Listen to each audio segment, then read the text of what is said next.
ध्यान और मन की शांति को स्थापित करने के लिए आपकी सलाह क्या है? मैंने पहले ही कहा कि मैं ध्यान नहीं करती हूँ, मैं पूरा दिन ध्यान में रहती हूँ। मेरा हर कार्य जो ऑफिस का है या घर का है या यहाँ पर भी ये जो अभी उत्सव हो रहा है वो मैं ध्यान के माध्यम से ही करती हूँ। ध्यान के माध्यम से सबसे पहले मैं यहाँ पर आपको शेयर कर रही हूँ कि जब हम ध्यान में बैठते हैं तो हमें सबसे पहले क्या उसमें दिखता है, या तो हमारा स्वजन या उस दिन घटना घटी है वो, और या फिर जो परिस्थिति में से उस समय हम पसार हो रहे हैं वो। तो सबसे पहले तो ध्यान में अगर आप सही मायने में ध्यान में आगे की कक्षा तक जाते हो तो जब आप आंख बंद करते हो तो आप जो भी भगवान को मानते हो उसका स्वरूप सामने आना चाहिए, जो हमें नहीं आता है और उसके लिए बहुत कठिन साधना करनी पड़ती है। It is not a one day job कि आपने आज किया और वो हो गया। तो उसके लिए आपको अपने कर्म के और धर्म के पथ पर आगे जाना है। आप जो भी धर्म फॉलो करते हो उसको पकड़ के रखना है, अंतरात्मा शुद्ध करके। जब हम ध्यान में बैठते हैं तो हमें पहले भीतर की जो है बुराई खुद के अंदर वो हमें निकालनी है। हम वो नहीं निकाल पाते हैं, हमें वो समझ ही नहीं है कि मेरे भीतर में क्या अंदर जो पड़ा है वो हमें साफ करना है। अगर हम वो साफ करेंगे तो नारायण का दर्शन अपने आप होंगे और हमें अंदर से एक शक्ति, खुद के अंदर की जो शक्ति है वो हमें मिलती जाएगी और उसमें से फिर हम ध्यान के माध्यम से अपनी साधना के माध्यम में आगे बढ़ सकते हैं। साधना जीवन भर की है, वो एक दिन की एक क्षण की नहीं है। हर क्षण की अपनी अंतिम सांस छोड़ते हो तब तक अपने जीवन की जो साधना है वो चलती ही रहती है। धन्यवाद दर्शना जी, बहुत बहुत अच्छी बात करनी। बस हमें अमल करना शुरू करना चाहिए। अच्छा, मैं तो ये जो कार्यक्रम हम लोग ने किया उसके बारे में नहीं, लेकिन ये जो केयू सत्संग हम लोग ने शुरू किया वो कैसे शुरू किया आपने? आपको कैसे लगा कि अभी ये शुरू करना चाहिए जहाँ पे सारे पब्लिक को उसका अनुभव, उसका ज्ञान मिलना चाहिए? 2012 में अगस्त महीने में बहुत सारे 5-7 लोगों के प्रश्न मुझे साथ में आने लगे, तो मैं हर एक व्यक्ति को उसका जवाब देना शुरू किया मैंने। लेकिन तब मुझे पता चला कि कितना भी सबको जवाब दो, लेकिन मंत्र जाप जो ग्रुप में हम करते हैं उसमें जो शक्ति रहती है, तो आपकी कितनी भी विकट परिस्थिति है तो उसमें हमें उत्तर मिलता ही मिलता है और उसकी पावर इतनी स्ट्रांग है कि साक्षात नारायण को नीचे आके कितने भी बुरे कर्म हैं आशीर्वाद देने ही पड़ते हैं। और ऐसे बहुत सारे हमारे केयू परिवार में चमत्कार है कि साक्षात नारायण ने आके बहुत मिराकल्स भरे काम किए हैं, जो यहाँ पर बहुत बहुत बड़े बड़े काम हुए हैं लोगों के। ये बहुत ही सच्ची बात है। मैं इसका खुद का अनुभव ले चुकी है, तो जो भी इस सत्संग में जुड़े हुए हैं उन सबको एक एक तो अनुभव आया ही होगा कि जिससे मालूम पड़ा होगा कि नहीं, नारायण है। अगर हम सच्चे मन से प्रार्थना करते हैं तो वो जरूर अपनी प्रार्थना सुनते हैं। अभी ये आखिरी सवाल है से ध्यान और साधना का अपना जीवन में क्या महत्व है? जैसे मैंने पहले बताया, साधना हमें जीवन के अंतिम सांस तक करनी है। तो ध्यान कैसे? तो जैसे पहले बताया कि ध्यान में हमें सबसे पहले अगर हमारे नारायण के दर्शन होते हैं तो हम ध्यान के मार्ग पर अभी चलना शुरू किए हैं। अभी तो शुरुआत है, अभी तक हम ध्यान में जुड़े नहीं हैं, लेकिन हम आंखें बंद करके जब ध्यान करते हैं तो हमें क्या दिखता है कि आज मेरे जीवन में, आज के दिन में किस व्यक्ति ने मेरे साथ कैसा व्यवहार किया। पहले हम उसको शांत करते हैं, बोलते हैं अभी चलो ये छोड़ो, मैं ध्यान में बैठी हूँ, मेरी आज की जो परिस्थिति है उसमें मैं सामने लाती हूँ, लेकिन हम नारायण को सामने नहीं ला सकते हैं। तो सबसे पहले सरेंडर भाव नहीं है, इसलिए हमारे सामने नारायण नहीं आते हैं। वरना आंखें बंद करके सिर्फ नारायण को देखना वो है ही नहीं। नारायण हर वक्त हर क्षण हमारे सामने है। यहाँ साक्षात हनुमान जी विराजमान है और मैंने 3 महीने पहले बोला था कि ये उत्सव में साक्षात श्री हनुमान जी आने वाले हैं, तो वो सामने बैठे हैं, लेकिन हमें अपनी ये दृष्टि भाव से दिख नहीं रहा है।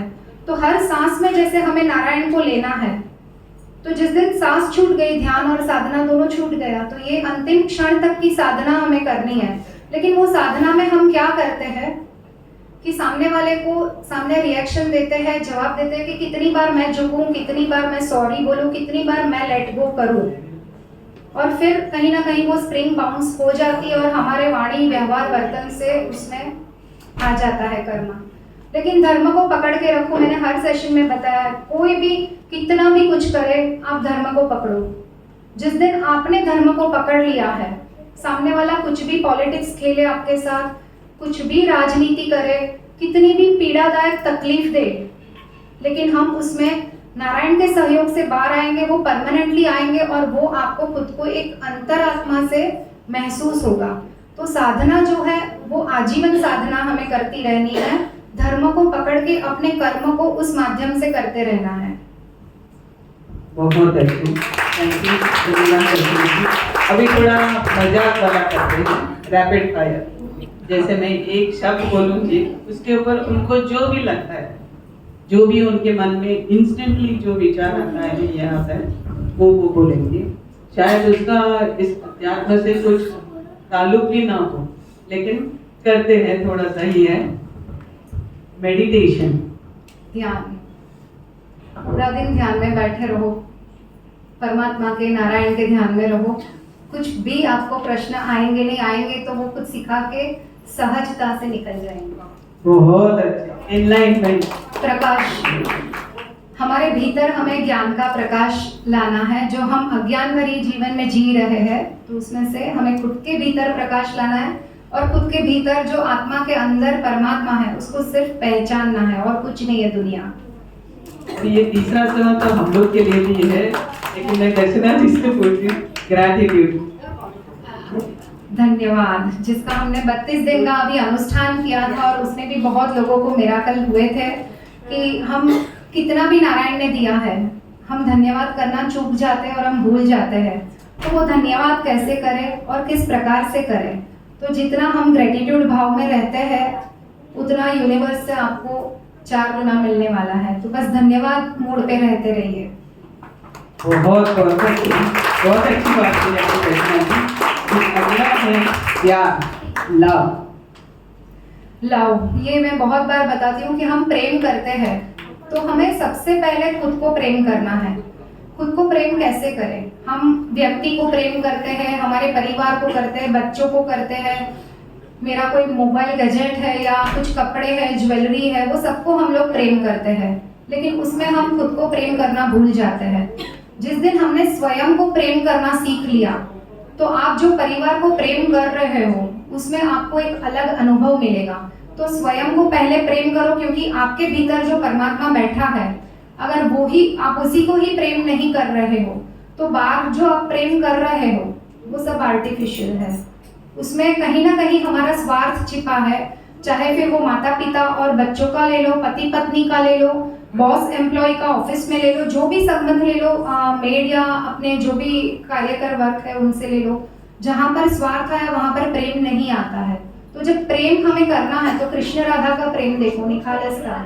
यहाँ पर एक सांसें लेते हैं तो धड़कन दूसरी ओर होती है, तो वो एक शक्ति रहती है। तो स्वयं को प्रेम करो, आपको भी वो महसूस होगा कि किस प्रकार से प्रेम में आप एकाकार हो सकते हो। वो अनुभव की बात है, शायद मैं शब्दों के माध्यम से वो उसका वर्णन नहीं कर पाऊंगी।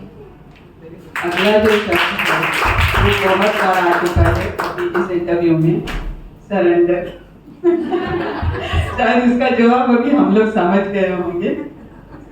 हम बोलते हैं कि सरेंडर होना है, लेकिन हम हो नहीं पाते हैं, क्योंकि जब व्यक्ति हमें दुखी करता है, ऐसी हमारी मान्यता है कि परिस्थिति हमें दुख दे रही है, लेकिन दुख तो हमारे स्वयं से भीतर से उत्पन्न होता है। तो जब भीतर से दुख उत्पन्न होता है तो हमें सरेंडर कहाँ होता है? अपने भीतर के जो परमात्मा है, या हम जो भी परमात्मा को फॉलो करते हैं, नारायण को, वहां पर सरेंडर होना है और उनको बोलना है कि आप जो भी मुझे यहाँ पर सामने उनको रिएक्शन देना है, जो जवाब देना है, व्यवहार करना है, उसमें आप मेरा सहयोग करो। लेकिन हमारे से क्या हो जाता है, उसने मेरे साथ ऐसे किया, 1 बार 2 बार दर्शना जी आपने बोला मैंने नहीं किया, लेकिन तीसरी बार मेरे से ये ऐसा हो गया, तो वो हो गया। वहां पर आपने वो स्प्रिंग दबा के रखी थी, अंदर से निकाली नहीं थी। दर्शना जी के कहने पर सिर्फ वो उस क्षण आप चुप रहे थे परिस्थिति में। तो हमें भीतर से वो परिस्थिति को और व्यक्ति को स्वीकार कर लेना है। आपका आज का जो भी प्रश्न है, आप आज 24 आवर्स का मैं टाइम देती हूँ, आप जो भी व्यक्ति को बहुत आपको पीड़ा दे रहा है, उसको सिर्फ यहाँ बैठे आंख बंद करके आप एक बार बोलो I love you, I like you, I respect you. ये 3 सेंटेंस बोलो और दिल से बोलो। पहले तो मुंह से नहीं बोला जाएगा। वो 2-3 जन है जो बोल रहे थे कि हम कैसे मुंह से बोले अपनी सास को कि आई लव यू। मुझे तो उसके ऊपर बहुत घृणा है। ये कैरेक्टर्स के मैं नाम ले रही हूँ, ऐसे बहुत सारे हैं, पति पत्नी के हैं या परिवार के ऐसे आते हैं। लेकिन अगर हमें सामने वाले से प्रेम चाहिए तो हमें पहले प्रेम बांटना है। जो हमारा एक प्रेम का मेडिटेशन है, उससे भी बहुत परिवर्तन आता है। और सबसे आखिर में कर्म। कर्म के ऊपर हर धर्म में बहुत सारी किताबें लिखी है, हम पढ़ते भी हैं कर्म के ऊपर। लेकिन जब हमारी खुद की बारी आती है तब हम क्या करते हैं? कुछ ना कुछ राजनीति खेल जाते हैं स्वयं के लोगों के साथ। लेकिन स्वयं के लोग के साथ जब हम करते हैं तब उसके पहले तो हम अपने भीतर वो राजनीति खेल चुके होते हैं, क्योंकि हमने स्वयं के भीतर वो एक विचार उत्पन्न किया, तो वो कर्म वहां से शुरू हो गया।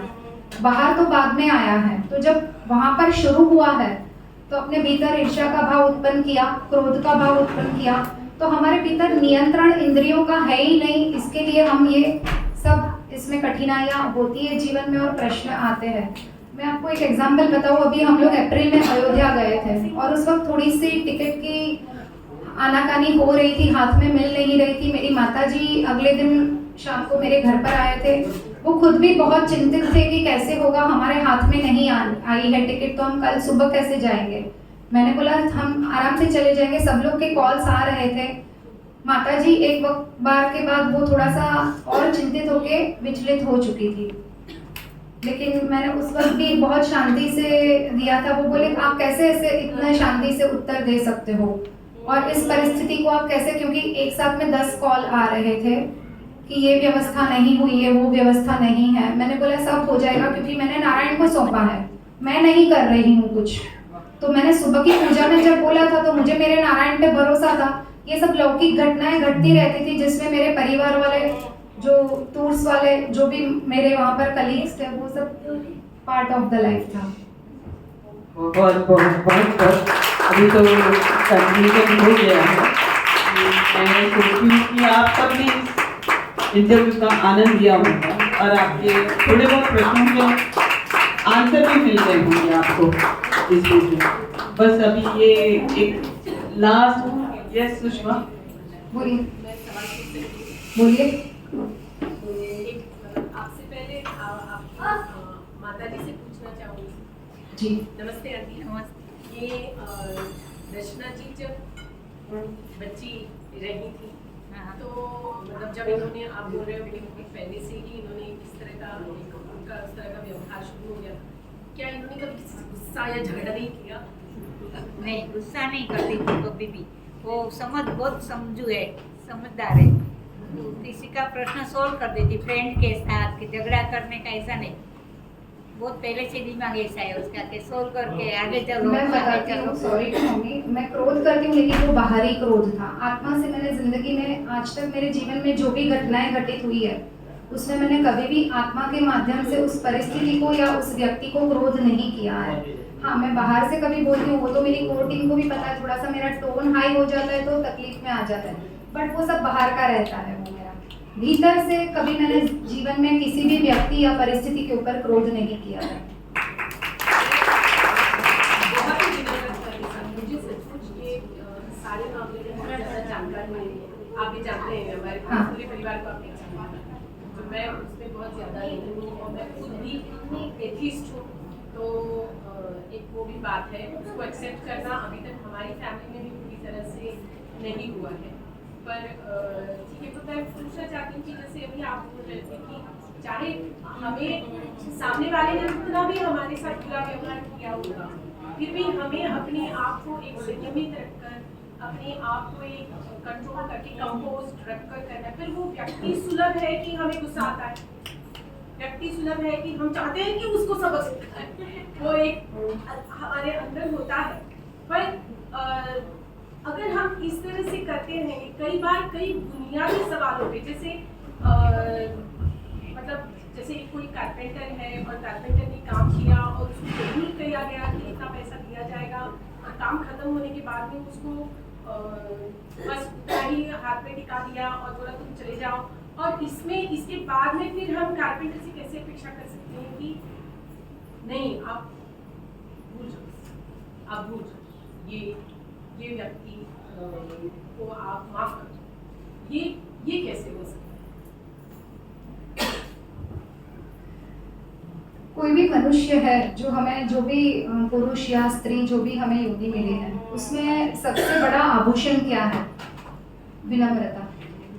अगर हम विनम्रता को धारण करते हैं, धर्म को धारण करते हैं, तो व्यक्ति, ये तो कारपेंटर का तो बहुत छोटा एग्जाम्पल है, मैं आपको बहुत बड़े बड़े उदाहरण दे सकती हूँ कि ऐसी परिस्थिति आती है कि रात को 4 बजे भी कॉल आते हैं, घर में जो कंकाश होता है और तकलीफें होती है, तो मैं सामने वाले व्यक्ति को ऐसे किस प्रकार से स्वीकार करूं या माफ करूं, क्योंकि उस क्षण बहुत तीव्र आवेग में दोनों व्यक्ति, दोनों परिवार में हो ही रहती है।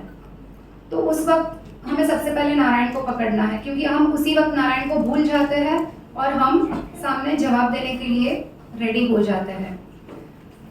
विनम्रता को पकड़ोगे और धर्म को पकड़ोगे तो धीरे धीरे बाय डिफॉल्ट आपको ये सहजता से, सरलता से अपने भीतर आता जाएगा। अभी अपने भीतर सहजता से कैसे ला सकते हो? तो आप जो भी धर्म को मानते हो, सत्संग में जुड़े रहो। सिर्फ भजन करने से वो नहीं होता है। अगर आपने सत्संग में से एक शब्द भी पकड़ा है, हम पकड़ते हैं लेकिन रूम के बाहर जाते हैं तो छूट जाता है। आचरण में आधा शब्द भी आपका अगर आज के सत्संग से गया है, जहाँ भी आप गए हो, तो आपका जीवन धीरे धीरे परिवर्तन आएगा और आप सहज और सरल बनोगे। फिर सामने वाला चाहे आपको शारीरिक मार दे, या यहाँ पर है ऐसे एग्जाम्पल के जो बिना घर के रात को 11 बजे रोड पे खड़े थे और मुझे कॉल आया था कि अभी मेरे पास इस क्षण घर नहीं है, मैं कहाँ जाऊँ 11:30 बजे रात को, ना पैसा है ना घर है, और व्यक्ति ने मुझे इस तरह से, मेरी घर वकरी लेके बैठी हूँ, बुलाओ आपके नारायण को। मैंने बोला 5 मिनट रुको, नारायण स्वयं आके आपको घर की व्यवस्था करेंगे। और बहुत अच्छा घर मिला, जो वो उनका एक्सपेक्टेशन था उससे भी बहुत अच्छा घर मिला। तो हमें सत्संग में कहीं ना कहीं जुड़े रहना है, जो आप मानते हो उसको, और उसको भीतर में आचरण में लाना है। और यहाँ पर हम जो राम राम की माला करते हैं वो 2 मंत्र का छोटा शब्द है, क्योंकि यहाँ पर मल्टी धर्म के लोग आते हैं, मल्टी कम्युनिटी के लोग हैं, इसलिए हम ये छोटा, बट आप आपके भगवान की माला भी कर सकते हो, उसमें कोई भी ऐसा बाध नहीं है। आप श्री कृष्ण को मानो या नमो अरियंताणम नवकार मंत्र ले लो।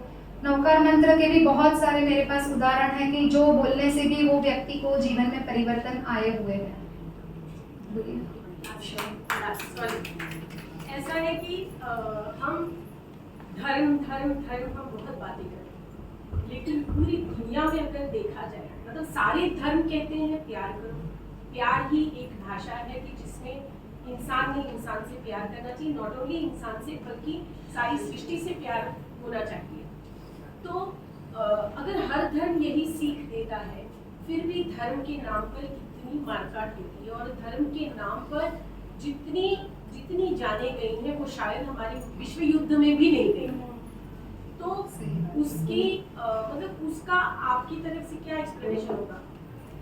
देखो, ये धर्म जो है वो हमने बनाया हुआ है पहली चीज, क्योंकि हमारे भीतर ही परमात्मा है।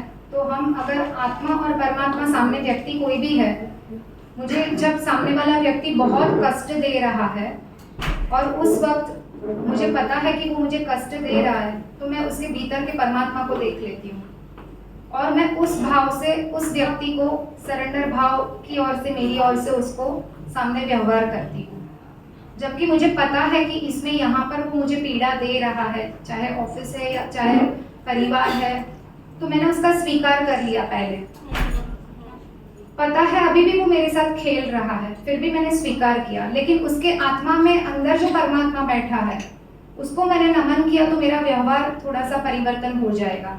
और जब व्यवहार परिवर्तन हो जाएगा तो नारायण बंद जाते हैं उसमें से आपको बाहर निकालने के लिए।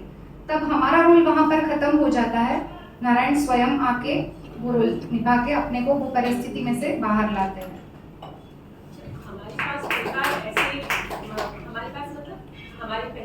कई ऐसी बार कंप्लेंट्स आते हैं जैसे औरतों को घर में पति मारते हैं, तो हम ये कहते हैं जब मेरे पास कोई आता है और बोलता है तो मैं ये कहती हूँ कि आप हाथ मत उठाओ, फिर कम से कम हाथ रोक तो सकते हो ना। तो अब ऐसी सिचुएशन में क्या करेंगे? देखो हमारे भी पास ऐसे आते हैं कि कभी हाथ उठाते हैं घर वाले व्यक्ति, तो ऐसी अवस्था में हम क्या करें? वो एक दिन में चेंज नहीं होगा, लेकिन धीरे धीरे अगर आप उस व्यक्ति को वाइब्रेशन सकारात्मक दोगे, पॉजिटिव बातें करोगे, वाणी से नहीं करनी है, क्योंकि वाणी से वैसे भी व्यवहार में तकलीफ है ही उस संबंध में। लेकिन जब वो खाना खाता है तो उसमें प्रभु का नाम लेके दो। जैसे मैंने बताया कि मैं सत्संग दीक्षा का 315 जो ग्रंथ है, शास्त्र है, उसका भोजन में वो वहाँ पर बजाती हूँ किचन में, और वो भोग हम लगाते हैं। लेकिन हम जब किचन में खाना पकाते हैं उस वक्त हमारे भीतर क्या चल रहा होता है कि आज इसने मुझे ऐसा किया, उसने मुझे वैसा किया, और उसी माध्यम का खाना हमारे भीतर जा रहा है और सामने वाले के भीतर भी जा रहा है, तो दोनों और अग्रेशन में जाते हैं। मैंने पहले भी सत्संग में बताया कि जिस दिन घर में थोड़ा सा भी तू मैं होता है, आप अगर किचन में हो 10 मिनट किचन में से बाहर आ जाओ, पहले खुद को स्वस्थ करो, बाद में किचन में खाना पकाओ, तो वो भोजन जो परिवार में जाएगा उसमें बहुत सकारात्मक ऊर्जा रहेगी और सकारात्मक परिवर्तन आएगा। तो ये छोटी छोटी चीज़ें हमें रोज करनी पड़ती है। अगर वो हम उसमें डेडिकेशन नहीं देते हैं, नियमितता से वो नहीं करते हैं, तो फिर आगे हमें तैयार रहना पड़ेगा, क्योंकि कहीं ना कहीं भोजन बनाते वक्त हमने उसमें वाइब्रेशंस डाले हुए हैं नकारात्मक। धन्यवाद दर्शना जी। आई होप सुषमा थोड़े बहुत आंसर मिल गए होंगे आपको। Thank you for asking. अभी एक सरप्राइज क्वेश्चन है जो आप लोगों की तरफ से आया हुआ है, तो दर्शना जी आप ले लो। किसका चांस लगता है देखते हैं। देखो यहाँ पर जो भी प्रश्न आए सबको आंसर मिलेगा। आज जितना समय अनुसार रहेगा वही मिलेगा, बाकी का अपने सत्संग के सेशन में मिलेगा। हर एक चीज का आंसर मिलेगा, लाइव सेशन में मिलेगा। सबको लाइव आना है, जिसको भी आंसर चाहिए सबको लाइव सेशन में आना है। ये तो फिर से वही होगा। कोई बात नहीं, जिसने भी पूछा है शायद उसको पहले ही ये उत्तर मिल गया होगा। मेडिटेशन में मन विचलित हो जाता है, मन कैसे शांत करें? मन को शांत करने के लिए पहले खुद को शांत करना है, शारीरिक रूप से, फिर मानसिक रूप से, और फिर आत्मा के रूप से। फिर वही क्रिया हमें उल्टी करनी है। आत्मा से शांत होना है, मन से शांत होना है, और फिर शरीर से। ये हमारा जीवन पूरा शरीर जो है वो चक्रव्यूह है। तो जितना हम ध्यान में बैठे हैं और हमें वो परिस्थिति सामने आई, तुरंत ही नारायण का नाम लो और खुद को शांत करो। और शांति के कुछ सिंबल्स भी आते हैं जिन्होंने सीखा हुआ है उसको, तो वो जीवन में परिवर्तन आता है। लेना है? 3 लेना है। ओके।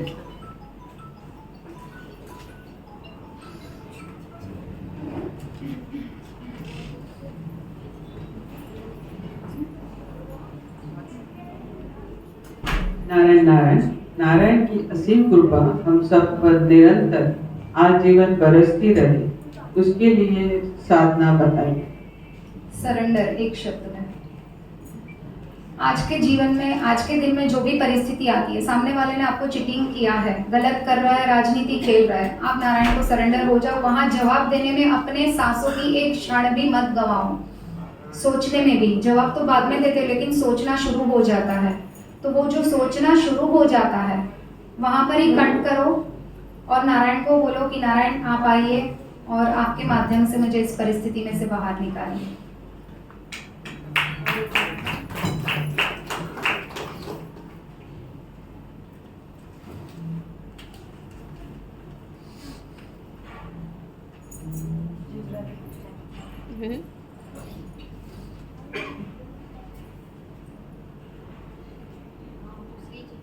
एक्चुअली इसमें जो आया क्वेश्चन आया ना वो पर्सनल है, तो इसका आंसर हम यहाँ पे नहीं देंगे, सॉरी।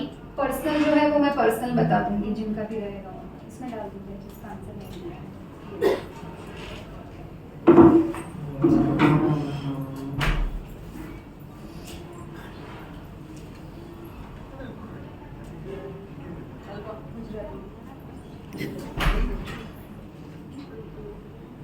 हाँ, वही सेम आया कि मेडिटेशन में कंसंट्रेशन नहीं हो सकता है, तो वो अभी आंसर मिल गया होगा। शायद और एक निकालनी पड़ेगी। हाँ, और एक निकालनी पड़ेगी।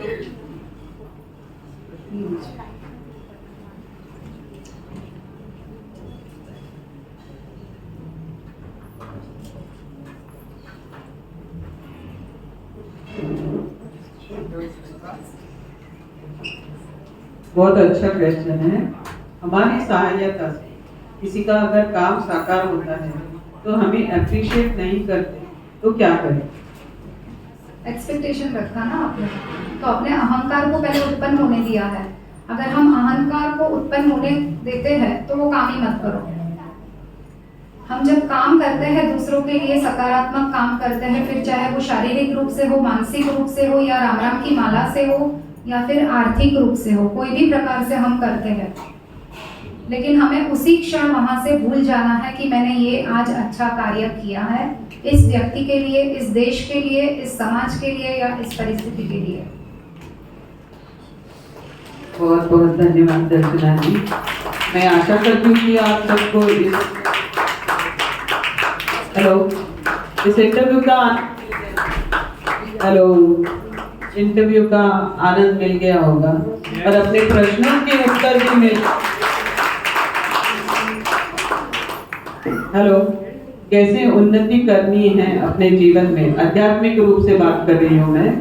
और दर्शना जी ने मुझे यहाँ पे बुलाकर इतनी बड़ी उनकी इंटरव्यू लेने के लिए, उसके लिए बहुत बहुत और आप सभी का और कोर टीम का भी मैं धन्यवाद करना चाहती हूँ कि उन्होंने कर दिया इंटरव्यू करने के लिए। Thank you thank you thank you. Narayan Narayan Narayan Narayan.